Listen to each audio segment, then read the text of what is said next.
Γεια σας παιδιά μου, όμορφα καλά! Σας επιθυμίσα. Παρατηρήστε το τι είναι περίεργο το βίντεο σήμερα. Live αλλά είναι live. Interesting.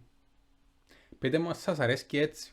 Να το βάλω έτσι να μπαίνει σαν premiere και να το βλέπουμε live μαζί.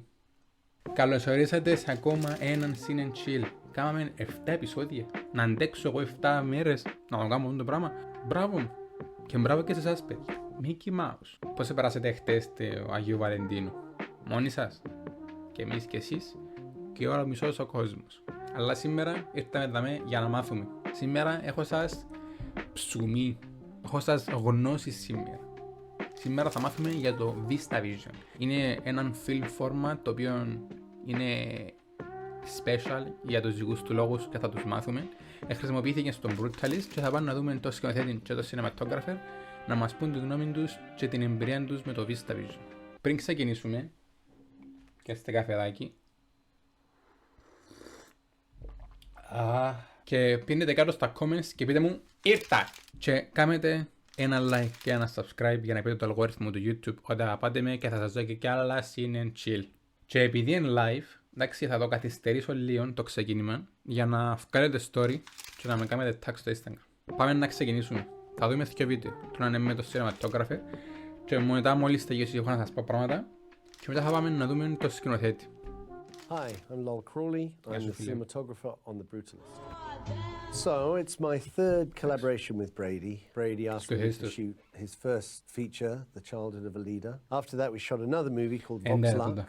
And then when we wrapped on Vox Lux, his wrap gift to me was a book on brutalist architecture, and he said, this is the next one. It's what we hope for in a collaborator. The next movie began like that. We've always shot on film. Obviously, it's a third film together. We definitely have a shorthand and a very good way of working. We have a commonality of ideas. Our tastes sort of align. We looked at a lot of brutalist architecture and how that had been photographed. And one thing that came across was obviously photographing any sort of architecture. Generally, you tend to want to have minimal distortion from the lenses, for example. So you use sort of rectilinear lenses, which are lenses that correct and mean that you don't get the same sort of distortion when you shoot with wide-angle lenses, things like that. Distortion είναι έναν φυσικό εφέ που γίνεται λόγω των lenses των φακών της κάμερας.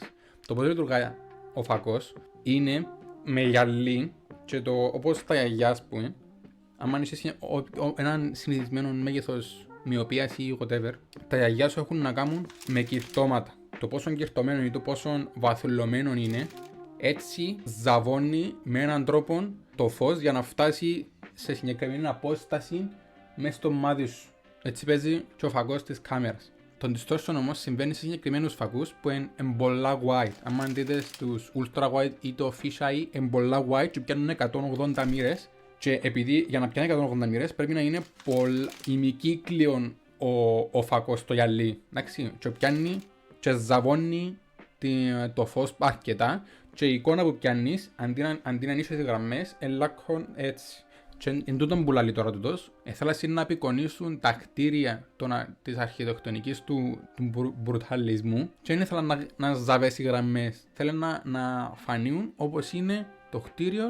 Έτσι να φαίνεται. So that kind of, I think, led Brady to the idea of, well, VISTAVISION really, which is a large format version, still 35mm stock, but you're shooting like a stills camera as opposed to pulling the film down vertically in a motion picture camera. It's actually pulling it horizontally across 8 perforations at a time. So you end up with a bigger format. You're not forced to shoot on wider angle lenses for a wider field of view. You know, you can get the same field of view on a longer lens, which is obviously minimizes distortion. That was something that Brady was very keen to do. And also VISTAVISION was an early format. Hitchcock used VISTAVISION. They were cinematic processes that kind of competed with television, or were a way of, when television, the advent of television, a way of sort of drawing audiences back to the cinema, you know, more of a spectacle, you know. Given that the movie takes place after the Second World War, through the 50s, 60s, 70s, and ends in 1980. It seemed an obvious choice to use this format, largely for the movie. We also used other formats, some 16mm, some standard 35, and some digibetacam for the end of the movie also. Το VISTAVISION είναι ένα film format όπως είναι το 35mm, το 70mm, το IMAX που έχουμε τώρα και δημιουργήθηκε το 1954 που την Paramount. Γιατί ήταν και πρακτικός ο λόγος και ένα marketing. Ως των καιρών η Fox είχε το CinemaScope που ήταν έναν άλλον είδος film format. Εντάξει, που ήταν το πιο standard, βασικά δεν έγινε και ακόμα standard, αλλά ήταν και ono που χρησιμοποιούσαν για τις ταινίες. Αλλά είχε έναν πρόβλημα. Αν χρησιμοποιείς ανοιχτούς φακούς, wide lenses, είχε distortion, είχε το πράγμα των bending, είχε προβλήματα. Που μπορείς να πεις εν το look, εν το στυλ του, αλλά anyway, πες ότι η Paramount ήθελε να το λύσει το πρόβλημα, για μια δικαιολογία να κάνει μια ανταγωνιστική παραγωγή, ένα ανταγωνιστικό film format. Και έκαμε το VISTAVISION. Το VISTAVISION πώς λειτουργά, ξέρουμε όλοι ότι οι ταινίες γυρίζουν κάθετα, δηλαδή τα film strips είναι κάθετα. Στην πότσι είναι ένα toilet paper, το κάθε κομμάτι χαρτί είναι ένα frame και πάει κάθετα, και πάει έτσι κάθετα έτσι. Εντάξει, το VISTAVISION όμως, αντί έτσι, πάει έτσι. Όπως τις κάμερες που βγάλεις και κάνεις φουπ, κλικ, φουπ και πάει το film πάει έτσι, οριζόντια, έτσι πάει και στο VISTAVISION. Και τι χρησιμεύει τούτο? Αντί 4 perforations, είχαν 8. Τι είναι τα perforations? Τα perforations στα ελληνικά είναι οι τρυπούες πας στα πλάγια του film. Εντάξει, είναι για να μην φεύγει σαν κάνουν record ή μετά που κάνουν στο post-production και να το σάζουν και ξέρω εγώ.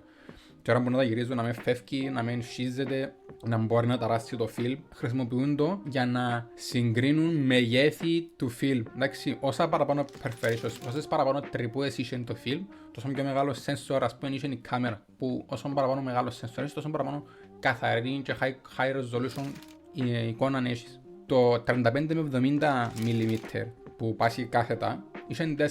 Το VISTAVISION είχε οριζόντια, είχε 8. Που σημαίνει ήταν πιο wide, πιο ανοιχτό, πιο μεγάλο. Και επειδή ήταν πιο μεγάλο sensor, δεν είχε και πολύ, δεν έφερνονταν οι κόκκι το noise τόσο πολύ. Τώρα πώς η Paramount έλυσε το πρόβλημα της Fox?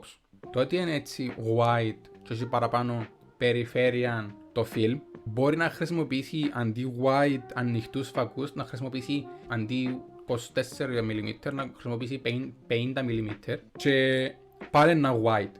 Οπότε μπορεί να αποφύγει το distortion με τις γραμμές και να πιει μια καλύτερη εικόνα παρά του standard film format που είχε η Fox. Το αρνητικό του ήταν ότι ήταν ακριβή η παραγωγή του και ότι ήθελες συγκεκριμένες κάμερες και συγκεκριμένους projectors για το παίξεις και χάθηκε σιγά σιγά με την πάροδο του χρόνου. Το CinemaScope έγινε και το standard που είχαμε και εκεί, γιατί δεν είχε ανταγωνισμό πλέον. Αλλά την τεχνική του VISTAVISION χρησιμοποιούμε την στον καιρό μας τις digital κάμερες, όπως είναι η Red Monstro 8K VV. Το VV απλά πιάνε το που το VISTAVISION, που σημαίνει ότι είναι πιο μεγάλο το film, και πας στις digital κάμερες σημαίνει ότι απλά αντί crop sensor που είναι οι παραπάνω κάμερες, full frame sensor που είναι πιο μεγάλο και ας πούμε ότι το 50mm είναι 50mm, ενώ στο crop sensor το 50mm είναι κάνει τον άκον επί κάτι, γιατί κάνει το crop, εντάξει, είναι ό,τι millimeter βάλεις πάνω, ας πούμε το 50mm μπορεί να είναι 75mm, ενώ στο full frame το 50mm είναι 50mm και βόλευκε παραπάνω και έλεγε το πρόβλημα του distortion. Γιατί ας πούμε ήθελες να πιέσεις το 50mm wide angle στο κανονικό sensor, το crop sensor του film τότε καιρών, αλλά για να πιέσεις το 50mm πρέπει να πάει πιο ανοιχτό, οπότε πρέπει να πιέσεις 24mm, που το 24mm κάνει distortion. Καταλάβετε το? Ελπίζω. Και ακόμα ένα πράγμα που έκαμε influence στο VISTAVISION είναι το αγαπημένο εργαλείο του Nolan, το IMAX. Το IMAX είναι φάση VISTAVISION. Πάλι εν οριζόντιο, εντάξει, και αντί 8 τρυπούες όπως είχε το VISTAVISION, έχει 15 τρυπούες, οπότε είναι ακόμα πιο μεγάλο film του το πράγμα. Και γι' αυτό θέλει συγκεκριμένους projectors να το παίξει και γι' αυτό που κάποια σινεμά λαλούς σου κάνουν support IMAX, παίρνετε το τζαμέ, γιατί θα πρέπει να πάει να το δεις, γιατί μετά ένα δίκα που κάνουν την ταινία με IMAX. Αυτά. Ακόμα ένας σκηνοθέτης που χρησιμοποίησε το VISTAVISION ήταν ο George Lucas το 1977 για να κάνει τα VFX μετά που έπεσε το VISTAVISION. Χρησιμοποίησαν το παραπάνω για VFX και ολόκληρη παραγωγή. Το LM δημιουργήθηκε γιατί ο George Lucas είδε ότι τα visual effects studios του Hollywood ήταν ξεπερασμένα, δεν ήταν τόσο καλά και δεν μπορούσε να τα χρησιμοποιήσει για να κάνει τα τέλεια εφέ για την ταινία που σκέφτεται. Οπότε δημιούργησε το ILM και έκαμε μια ομάδα που visual effects artists, technicians, engineers για να δημιουργήσουν νέες τεχνικές για εφέ, για VFX τεχνικές. Brady and myself have always shot 35mm. Never been a consideration to shoot the film on anything other than celluloid. We had a range of cameras available to us. We had an ARRI 235, which is a small handheld camera, which I used for only one sequence that I remember, which is the beginning of the movie where Laszlo ascends from the bowels of the ship up into the New York harbor. So I used that, and then a 435, an ARRI Cam LT and ST, and obviously the VISTAVISION and the Digibeta. And then we shot on Cooke S4 lenses, which we had shot on previous movies. We keep gravitating back to them despite how much testing we do. We just really love them. And Leica R lenses that we used on the VISTAVISION also. We chose 250 daylight and 500 tungsten stock, so they're balanced for interior artificial light or exterior daylight. Εγώ παραξενεύτηκα, τα είχαμε κάπως ok. Έχει color temperatures, πας στο film, μου κάπως ok, να το ψάξω. Turns out ότι όπως τις κάμερες που έχουν το white balance, έτσι τα film έχασαν συγκεκριμένο sensitivity πας σε συγκεκριμένο είδος φως, π.χ. τούτο ας πούμε εν μια θερμοκρασία 3200 Kelvin, τσίνον το φως είναι πας στα 5600 ας πούμε, εντάξει, είναι πιο άσπρο, απάνια μου τυφλώθηκα, είναι πιο άσπρο, daylight ας πούμε, της μέρας του φως είναι πάφο, βλέπω και αμέ, μες στο μεσημέρι ας πούμε, και το είναι πιο tungsten λάμπας ή κερκού και ξέρω εγώ. Ας πούμε το φως του κερκού έχει και 500 Kelvin που είναι πιο βρεστό πορτοκαλέ. Το tungsten φως είναι πιο κίτρινε πάλι έτσι φάση που είναι στα 3200 Kelvin. Το daylight εκείνο είναι που τα 5500 με 6500 Kelvin που είναι το κανονικό άσπρο. Και μετά πάμε πιο μπλε νύχτα, απόγευμα, cool, δροσερό φως που 7000 Kelvin και πάνω. Οπότε αν ξέρεις ότι να πάνε να βγάλεις μια σκηνή έξω μες στο φως, θέλεις το film σου να έχει συγκεκριμένο white balance ας πούμε. Σε σημερινές κάμερες μπορείς να το βγάλεις, εντάξει, και πριν να πάνε να κάνεις record, σάζεις το white balance σου και βάλεις το ξέρεις daylight, tungsten κτλ. Αλλά άμα δεν έχεις να το αλλάξεις την ώρα, πρέπει να αγοράσεις συγκεκριμένο film που έχει ήδη πάνω το white balance του. Αυτό λέει ότι έπρεπε να έχει συγκεκριμένα color balanced films. Και τα δυο film που χρησιμοποιήσατε είναι από το Kodak Vision 3, που είναι η μάρκα ας πούμε, και το ένα ήταν 250D που το D και Daylight και νομίζω 500T που το T είναι για το Tungsten. Κάποια είδη films που είναι έτσι κάνουν και για τα δυο ας πούμε, και για Daylight και για Tungsten. Συνήθως στα Daylight το συγκεκριμένο που είναι το 250D ας πούμε, είχε χαμηλό sensitivity στο φως. Ας πούμε, αν ήταν πολύ το φως, είναι γίνεις και τον όλο άσπρη η εικόνα. Και είχε πιο λεπτό noise, και το 500T, το tungsten που ήταν για εσωτερικά γυρίσματα, που λογικά ήταν πιο χαμηλός ο φωτισμός, είχε πιο ψηλό sensitivity στο φως. Και πάντα πρέπει να έχεις πολλά είδη color temperature film stock ας πούμε, για τις διάφορες σκηνές που να έχεις ή αν θέλεις να έχεις συγκεκριμένο στυλ, ένα συγκεκριμένο look, ας πούμε. Πάντα συνεχίσουν. We chose 250 daylight and 500 tungsten stock, so they're balanced for interior artificial light or exterior daylight. We knew those stocks very well. They're a fantastic starting point in the sense that all of the other color work that's done on top of that is either done through the lighting, through the design, grading of the dailies, and then grading of the final film. I mean, there are certainly sections where, you know, it's motivated by time of day, it's motivated by tone of the story or tone of the scene. Να κάνω έμφαση κάτι που είπε. Επειδή παίζουμε films, ό,τι χρωματισμό για το visual αισθητική προσπαθούν να το κάνουν τζαμέ στον τόπο εκείνο να σάσουν τα φώτα και τα χρώματα και ξέρω εγώ το set design με τα ρόχα και τα λοιπά για να πιάνουν τον χρωματισμό που θέλουν. Αλλά αν έπρεπε να αλλάξει κάτι, ας πούμε, έκαναν το στο color grade μετά. You know, the Kodak stocks are fantastic, but they can be a little clean and potentially with very rich blacks and feel quite a little modern sometimes. So I try to kind of like distress the film a little bit and make it feel more painterly or more archival in some way. So by underexposing and then push processing, we're actually kind of like forcing the film to do things. Άρα, έκαμε underexposed, δηλαδή έκαμε τον πιο σκοτεινό, γιατί μετά που να πάει στο editing, να τα ανεβάσει και να έχει τον grain, το vintage look. Αυτός ήταν ο Cinematographer του The Brutalist. Θα κάνουμε ένα μικρό break, να πάω να κάνετε ένα like και ένα subscribe και ένα comment να μου πείτε, ξέρεις, είμαι εδώ με κόμμα. Και τελειώνει καφεδάκι. Πάω στον κόσμο σχεδόν.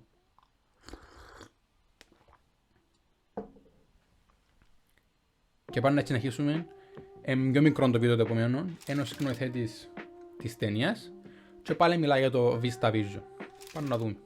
Just technically, because the film is so technically ambitious and shot on VISTAVISION, which is a 8x 35mm format that was developed, I think, by Paramount in the 1950s, and you know, films like Vertigo and North by Northwest. Hitchcock ήταν ο Nolan με το IMAX. Wanted to shoot the film on that format was for two reasons. One is that it is, of course, a technology that was, you know, like that was developed during the time when the movie is set, so that was kind of a no-brainer. But the other thing is that its field of view is quite extraordinary, which is to say that you can be on a 50mm lens, which is like what you would photograph, like, you know, the human face with, essentially. And if you were at the, you know, the corner and very close in proximity to a 6-story building, VISTAVISION's field of view could contain the entire building inside of its frame. And so for a film about architecture, it just was sort of a no-brainer. But to try to explain that to dozens, if not hundreds, of potential investors who just don't have that much context for that decision, just understandably, it's a lot of arm twisting. Έπιαν το 50mm που βγάλει στον άνθρωπο έτσι, τόσο κοντά, και παίρνει στάθηκε εντέγει δίπλα από το κτίριο και φαίνεται ούλον το κτίριο. Σκέφτομαι πόσο wow ήταν το πράγμα να πιάσεις να μπορείς με έναν κοντινό φακό, με έναν στενό φακό, να βγάλεις wide angle. Μπράβο του. Αυτό ήταν το βίντεο, παιδιά μου. Ελπίζω σας άρεσε. Εμένα άρεσε πάρα πολλά το ότι έψαξα και έμαθα πράγματα για το VISTAVISION, για τις κάμερες, για τον distortion κτλ. Παναγία μου, πέρασα πάρα πολλά ωραία εγώ. Ελπίζω να περάσετε και εσείς ωραία. Γράψτε μου κάτω στα comments πόσο ωραία περάσετε. Αν έχετε κάποιο άλλο βίντεο που θέλετε να δούμε μαζί, έναν άλλο τομέα του filmmaking που θέλετε να καλύψουμε. Ευχαριστώ που ήρθατε στο τέλος και θα σας δω στο επόμενο. Love you.